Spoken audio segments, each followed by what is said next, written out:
TET paper फुटी प्रकरणी शिक्षण मंत्र्यांच्या राजीनाम्याची युवा महासंघाची मागणी। महाराष्ट्र शिक्षक पात्रता परीक्षा टीईटी प्रश्नपत्रिका फुटीच्या निषेधार्थ भारताच्या लोकशाहीवादी युवा महासंघाच्या वतीने गुरुवारी जिल्हाधिकारी कार्यालयासमोर आंदोलन करून जिल्हाधिकारी एस कार्तिकेयन यांना निवेदन देण्यात आले। जिल्हाध्यक्ष विक्रम कलबुर्गी यांच्या नेतृत्वाखाली झालेल्या आंदोलनात राज्याचे शिक्षण मंत्री दादा भुसे यांच्या प्रतिकात्मक प्रतिमेचे फाडून निषेध व्यक्त करण्यात आले। यावेळी युवा महासंघाचे केंद्रीय समिती अध्यक्ष ॲडव्होकेट अनिल वासम यांनी टीईटी पेपर फुटी ही लाखो विद्यार्थी व बेरोजगार युवक युवतीच्या भविष्याशी झालेली गंभीर प्रकरण असल्याचे सांगत या प्रकरणाची नैतिक जबाबदारी स्वीकारून शिक्षण मंत्री दादा भुसे यांनी तात्काळ राजीनामा द्यावी अशी मागणी केली आहे। निवेदनाद्वारे पेपर फुटी प्रकरणाची उच्चस्तरीय व वेळबद्ध चौकशी, दोषींवर कठोर कारवाई, विद्यार्थ्यांच्या नुकसानीची भरपाई व भविष्यात सुरक्षित व पारदर्शक परीक्षा व्यवस्था लागू करण्याची मागणी करण्यात आली। मागण्या मान्य न झाल्यास राज्यभर तीव्र आंदोलन छेडण्याचा इशारा युवा महासंघाचे राज्य सचिव दत्ता चव्हाण यांनी दिला।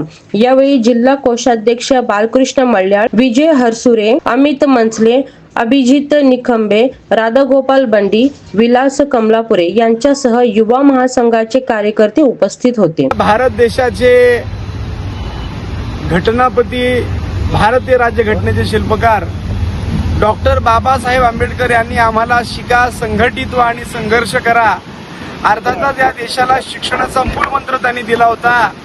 परंतु या सरकारनं ही शिक्षणाची व्यवस्था पायदुळी तुडवण्याचा प्रयत्न चालवलेला आहे। एकीकडे विद्यार्थ्यांचं स्वप्न तर चक्काचूर झालेलंच आहे, यानंतर आता शिक्षकांचं देखील स्वप्न चक्काचूर करण्याचं काम हे सरकार करत आहे। मला या सरकारला विचारायचं आहे, तुमच्याकडे आमदार फुटतात, खासदार फुटतात, पक्ष फुटतो, एवढ्यावर न थांबता आता तुम्ही विद्यार्थ्यांचे पेपर आणि शिक्षकांचे पण पेपर फोडू लागलात, मग तुम्हाला या देशामध्ये नेमकं काय करायचं आहे? या लोकशाहीच्या राज्यामध्ये तुम्ही अक्षरशः हुकुमशाही चालवलेली आहे। म्हणूनच या सरकारचा आम्ही या ठिकाणी जळजळीत निषेध करत आहोत।